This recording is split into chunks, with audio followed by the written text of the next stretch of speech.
Hey everyone, let's learn English with me guys. आज की class में हम लोग बी, बीन और बीइंग को डिटेल में समझने वाले हैं। आई एम श्योर आप में से बहुत से लोगों ने ये वर्ड सुने होंगे, कुछ लोगों ने तो सीखा भी होगा, पढ़ा भी होगा, लेकिन फिर भी हम कंफ्यूज रहते हैं कि इन तीनों का यूज़ कब, कहाँ, कैसे करना है। तो आज की क्लास में मैं आपको बहुत ही सिंपल, बहुत ही ईजी वे में सिखाने वाली हूँ इन तीनों के यूजेस। तो चलिए बिना किसी देर के क्लास को स्टार्ट करते हैं। सो गाइज, सबसे पहले हम लोग समझ लेते हैं कि बी, बीन और बीइंग आखिर होते क्या हैं। सो देखिए, जो बी होती है ये मेन वर्ब होती है, यानी कि बेस फॉर्म होती है। आप ऐसे समझ सकते हैं कि ये फर्स्ट फॉर्म होती है वर्ब की, और इसी से बनता है बीन और बीइंग। देखिए, जो बीन लिखा हुआ है ये बी की थर्ड फॉर्म होती है, और जो बीइंग लिखा हुआ है ये बी की फोर्थ फॉर्म यानी कि आईएनजी फॉर्म होती है। तो बी फर्स्ट फॉर्म है, बीन उसकी थर्ड फॉर्म है, और बीइंग इसकी फोर्थ फॉर्म यानी कि आईएनजी फॉर्म है। देखिए, ये हमारे लिए जानना इसलिए इम्पोर्टेंट था क्योंकि आगे जब मैं इसके यूजेस आप लोगों को सिखाऊंगी तो आपको समझ में आएगा कि इसके कुछ यूजेस हम लोग ऐसे देखेंगे जो कि टेंसेस में भी अप्लाई होते हैं। तो आपको पता होना चाहिए कि ये तीनों वर्ब की कौन सी फॉर्म है, ताकि आप इन्हें अच्छे से समझ पाएं और अच्छे से यूज कर पाएं। ओके, तो आज की क्लास में हम लोग बी, बीन और बीइंग के 3 यूजेस देखने वाले हैं। तो स्टार्ट करते हैं सबसे पहले बी से।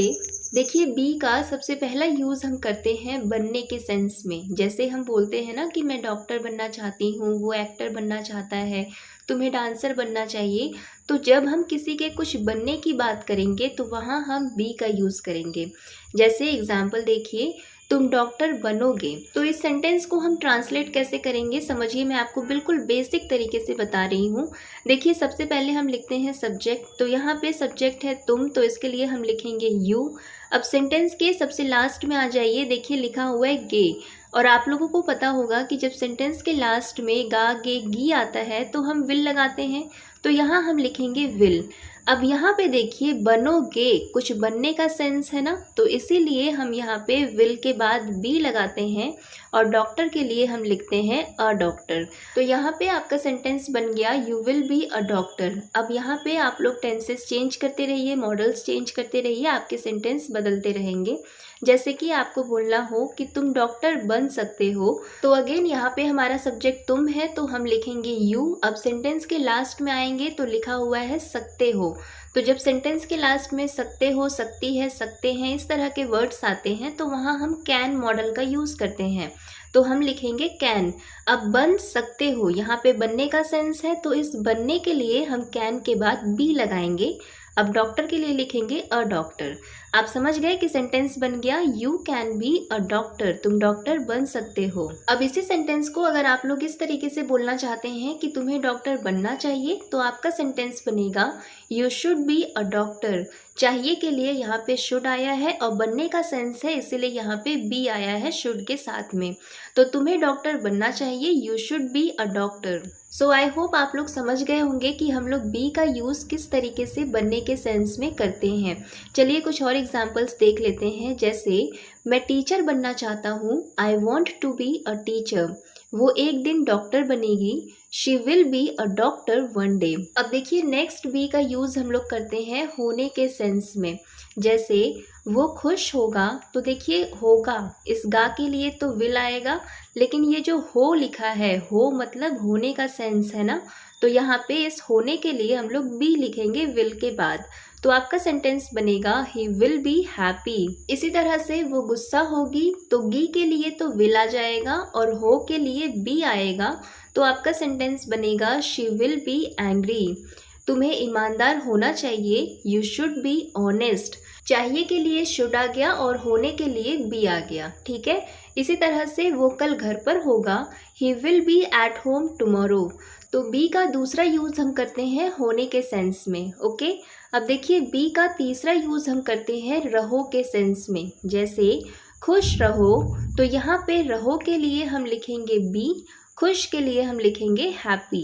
ये हम यूज़ करते हैं एडजेक्टिव के लिए। बी के बाद आपको जो भी बोलना है आप वो एडजेक्टिव लगा दीजिए, आपका सेंटेंस बन जाएगा। जैसे इसी का उल्टा अगर बोलना हो, जैसे दुखी रहो, बी अपसेट, सावधान रहो, बी केयरफुल, मजबूत रहो, बी स्ट्रॉन्ग, हमेशा ईमानदार रहो, तो हमेशा के लिए हम लिखेंगे ऑलवेज, रहो के लिए बी और ईमानदार के लिए ऑनेस्ट। तो हमेशा ईमानदार रहो, ऑलवेज बी ऑनेस्ट। तो बी के 3 यूजेस आप लोगों ने देखे। पहला यूज़ होता है बनने के सेंस में, दूसरा यूज़ होता है होने के सेंस में, और तीसरा बी का यूज़ होता है रहो के सेंस में।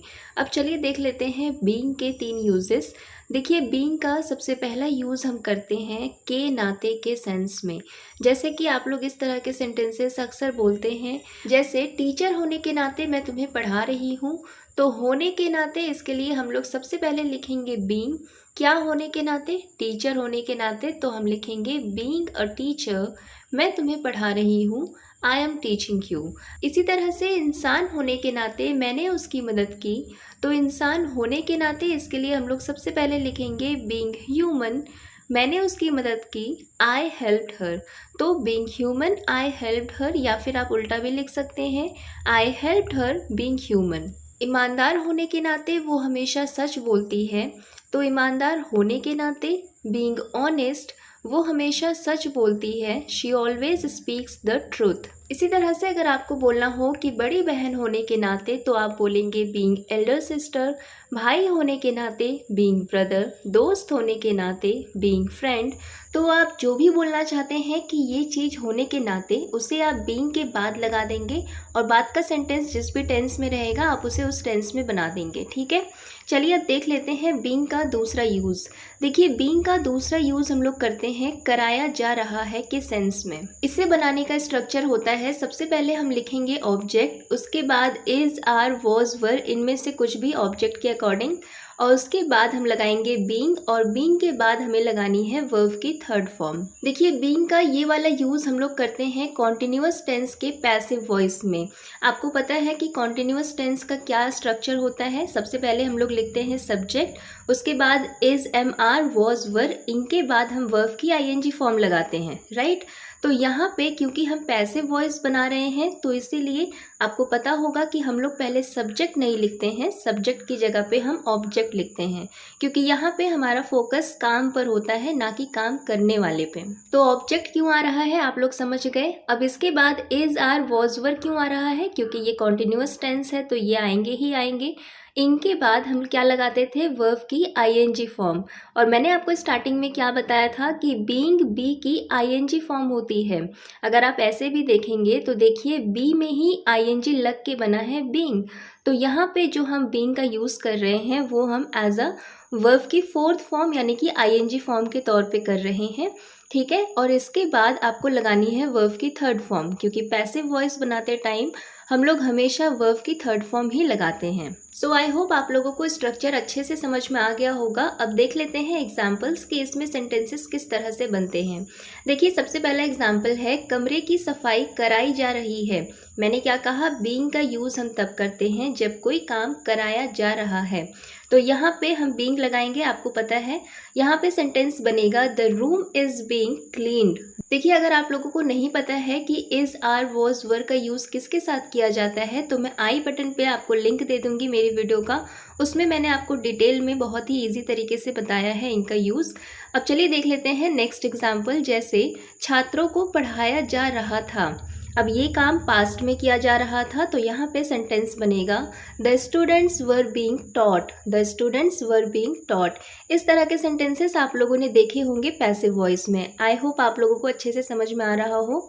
देखिए नेक्स्ट एग्जाम्पल, हमारी सिटी में मूवी की शूटिंग की जा रही थी। तो यहाँ पे आपका सेंटेंस होगा a movie was being shoot in our city, हमारी सिटी में मूवी की शूटिंग की जा रही थी। अब चलिए देख लेते हैं बीइंग का लास्ट यूज़। देखिए बीइंग का तीसरा यूज़ हम लोग करते हैं होना के सेंस में। इसका यूज़ हम लोग वहाँ करते हैं जहाँ पे हमें किसी की स्टेट या प्रेजेंस को दिखाना होता है। जैसे कि एग्जाम्पल देखिए, वो बदतमीज हो रहा है। तो देखिए वो बदतमीज हो रहा है, या आप इसी को ऐसे भी बोल सकते हैं कि वो बदतमीजी से बर्ताव कर रहा है। तो आप इसके लिए क्या करेंगे, आप इसके लिए बीइंग का यूज़ करेंगे और सेंटेंस बनेगा he is being rude, he is being rude. इसी तरह से स्वस्थ होना एक आशीर्वाद है, तो स्वस्थ होना इसके लिए हम लिखेंगे बीइंग हेल्दी, एक आशीर्वाद है, इज़ अ ब्लेसिंग। तो being healthy is a blessing. बचपन की सबसे अच्छी बात है बेफिक्र होना। यहाँ पे भी क्या है, सेंस होने का। तो बचपन की सबसे अच्छी बात, इसके लिए हम लिखेंगे the best part of childhood. बेफिक्र होना, इसके लिए लिखेंगे इज बीइंग केयर फ्री। तो best part of childhood is being care free. मेरे साथ होने के लिए शुक्रिया। तो आपका सेंटेंस बनेगा thank you for being with me. तुम्हारे साथ होके मुझे सेफ फील होता है। I feel safe being with you. तो बीइंग के 3 यूजेस आप लोगों ने देखे। पहला यूज होता है के नाते के सेंस में, यानी कि जब आप इस तरह के सेंटेंस बनाते हैं जैसे भाई होने के नाते, बहन होने के नाते। और दूसरा यूज होता है कराया जा रहा के सेंस में, यानी कि कॉन्टिन्यूअस टेंस के पैसिव वॉइस में, जिसमें या तो प्रेजेंट में कोई काम कराया जा रहा है या फिर पास्ट में कोई काम कराया जा रहा था। और तीसरा बीइंग का यूज होता है होना के सेंस में। तो चलिए अब देख लेते हैं बीइंग के 3 यूजेस। तो देखिए, बीइंग का सबसे पहला यूज हम लोग करते हैं रहना के सेंस में। अब जरूरी नहीं है कि किसी प्लेस पर, किसी जगह पर ही रहने की बात हो। अगर आप किसी सिचुएशन में भी रहे हैं तो वो भी इसमें आ जाएगा। तो देखिए, इसे बनाने का स्ट्रक्चर होता है, सबसे पहले हम लिखेंगे सब्जेक्ट, उसके बाद हैज, हैव, हैड, उसके बाद बीन लगाएंगे और बीन के बाद वर्ब की आईएनजी फॉर्म, और उसके बाद जो भी प्लेस आप बोलना चाहते हैं आप उसे वहाँ पे ऐड कर देंगे। अब अगर आप लोगों ने टेंस पढ़ा होगा तो आप लोग समझ गए होंगे कि ये वाला स्ट्रक्चर परफेक्ट कॉन्टिन्यूअस टेंस का है। अगर आप हैज़ हैव लगाएंगे तो वो बन जाएगा प्रेजेंट परफेक्ट कॉन्टिन्यूअस टेंस, और अगर हैड लगाएंगे तो वो होगा पास्ट परफेक्ट कॉन्टिन्यूअस टेंस। अब इस स्ट्रक्चर को याद कैसे रखेंगे, देखिए मैं आपको तोड़ तोड़ के सिखा रही हूँ कि कैसे आप इसे याद रख सकते हैं। देखिए, इसका नाम क्या है, परफेक्ट कॉन्टिन्यूअस टेंस। तो सबसे पहले हम लोग परफेक्ट का स्ट्रक्चर लिखेंगे। परफेक्ट का स्ट्रक्चर यानी कि परफेक्ट टेंस।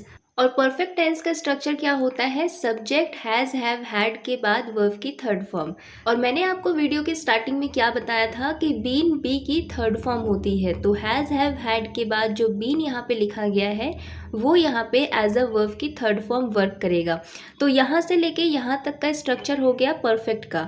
अब कॉन्टिन्यूअस के लिए आप सभी को पता है हम आईएनजी का यूज़ करते हैं, हम वर्ब में आईएनजी लगाते हैं, इसीलिए बीन के बाद हम वर्ब में आईएनजी लगा रहे हैं। तो ये वाला हो गया परफेक्ट और इधर वाला हो गया कॉन्टिन्यूअस, दोनों मिलके क्या बन गए, परफेक्ट कॉन्टिन्यूअस टेंस। जैसे कि एग्जाम्पल देखिए, मैं दिल्ली में रह रहा हूँ, तो यहाँ पे रहने का सेंस है ना, तो हम बीन का यूज़ करेंगे। अब क्योंकि ये हम प्रेजेंट में बोल रहे हैं तो हम या तो हैज़ लगाएंगे या हैव लगाएंगे, हैड नहीं लगाएंगे। पास्ट की बात होती तब हम हैड लगाते। अब क्योंकि सब्जेक्ट आई है, आई के साथ हम हैव का यूज़ करते हैं, तो सेंटेंस बनेगा आई have been living in Delhi. मैं दिल्ली में रह रहा हूँ, आई have been living in Delhi. इसी तरह से वो यहाँ 5 साल से रह रहा है, तो आपका सेंटेंस बनेगा he has been living here for 5 years।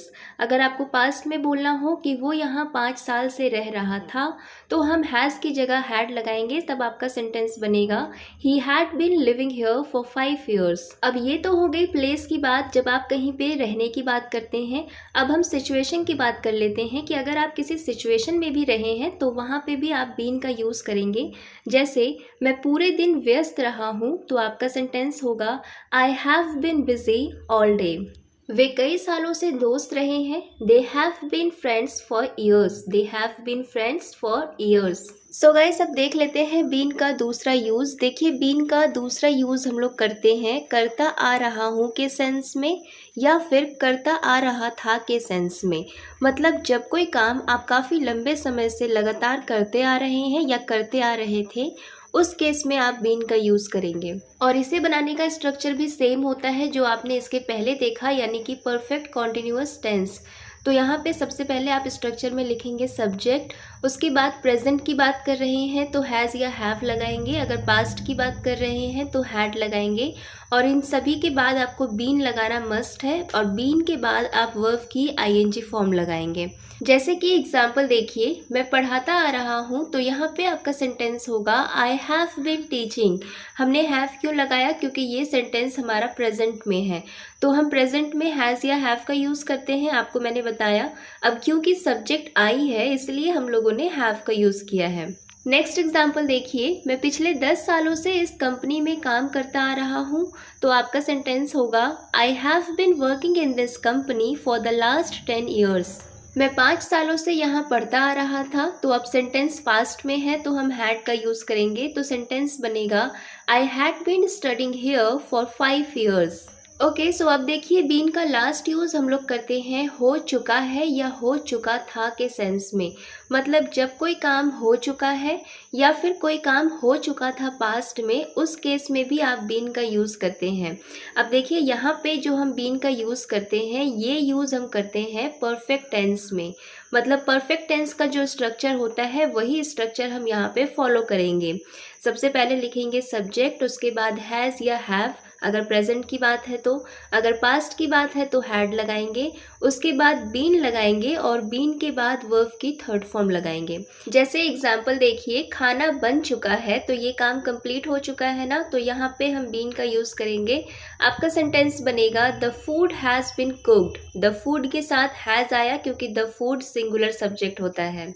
Report लिखी जा चुकी थी तो ये सेंटेंस हमारा पास्ट में है, मतलब पास्ट में रिपोर्ट लिखने का काम कंप्लीट हो चुका था, तो हम हैड का यूज़ करेंगे। तो आपका सेंटेंस बनेगा the report had been written. Report लिखी जा चुकी थी, the report had been written.